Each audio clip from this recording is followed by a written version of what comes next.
आप देख रहे हैं एबीएन महाराष्ट्र। मैं हूं आपके साथ मुनीर आरिफ खान। म्यूनिसिपल कॉर्पोरेशन इंतजामिया की जानिब से वैसे तो शहर में लगातार 2 महीनों तक इंतजामी कार्रवाई को अंजाम दिया गया, रास्ता कुशादगी में हायल तमामी मकानात और दुकानों को जमींदोज कर दिया गया, लेकिन इस मामले को लेकर शहर के मुख्तलिफ इलाकों के सैकड़ों अफराद ने बॉम्बे हाईकोर्ट औरंगाबाद बेंच का दरवाजा खटखटाया और कई तरह की पिटीशन इस मामले को लेकर यानी म्यूनिसिपल इंतजामिया की इस कार्रवाई के खिलाफ अब भी अदालत में मौजूद है। नाज़रीन, जिस तरह से चंपा चौक से जालना रोड जाने वाला रास्ता, इसी तरह कंचनवाड़ी रास्ते में हायल मकानात के मालिकान की जानिब से और इसी तरह हरसुल से समृद्धि हाईवे तक जाने वाले इस रास्ते में हायल मकानात के मालिकान की जानिब से भी अदालत में पिटीशन दायर की गई थी। अलग अलग मामलात की कई मरतबा सुनवाई म्यूनिसिपल इंतजामिया की इस कार्रवाई के खिलाफ अदालत में हो चुकी है, लेकिन गुज़िश्ता दिन सातारा इलाके में जिस तरह से म्यूनिसिपल इंतजामिया ने 9 मीटर रास्ते को फिर एक मरतबा बड़ा करने के लिए, कुशादा करने के लिए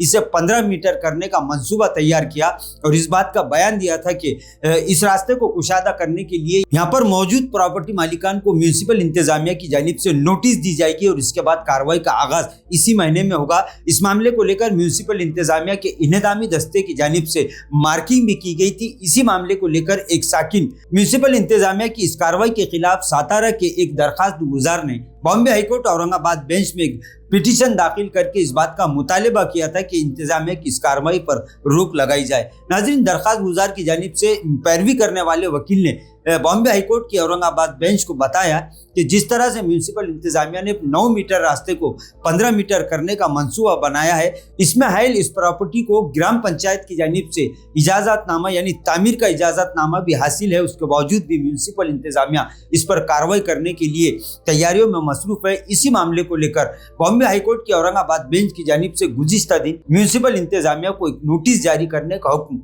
दिया गया है। म्यूनिसिपल इंतजामिया इस मामले को लेकर अगली कार्रवाई क्या करेगा और इसका जवाब किस तरह से अदालत में दाखिल करेगा, इस पर भी सभी की निगाहें टिकी हुई है, क्योंकि ऐसे कई मामलात हैं जो इस वक्त अदालत में जेर समात है और ऐसे कई मामलात है जिस पर अदालत में कई मरतबा सुनवाई हो चुकी है। अब उसमें और इजाफा हुआ है और सातारा के इस साकिन की जानिब से भी अदालत से ये गुहार लगाई गई है कि जिस तरह से इंतजामिया ने कार्रवाई करने का मंसूबा बनाया है, उसमें सबसे बड़ी गलती इंतजामिया की ये है कि इंतजामिया ने अभी तक इन्हें कोई नोटिस भी जारी नहीं किया है। नाज़रीन, अब देखना यह है कि म्यूनिसिपल इंतजामिया की इस कार्रवाई के खिलाफ जिस तरह से अदालत में कई पिटीशन दाखिल हो चुकी है, उसमें अब सातारा इलाके के लोगों का भी हो चुका है। अभी अदालत पर मुनहसिर है कि अदालत इस मामले को लेकर आखिरी फैसला क्या करता है। नाज़रीन, आज के लिए बस इतना ही, फिर मुलाकात होगी कुछ नई वीडियो के साथ। तब तक के लिए हमें इजाजत दीजिए। अल्लाह हाफिज।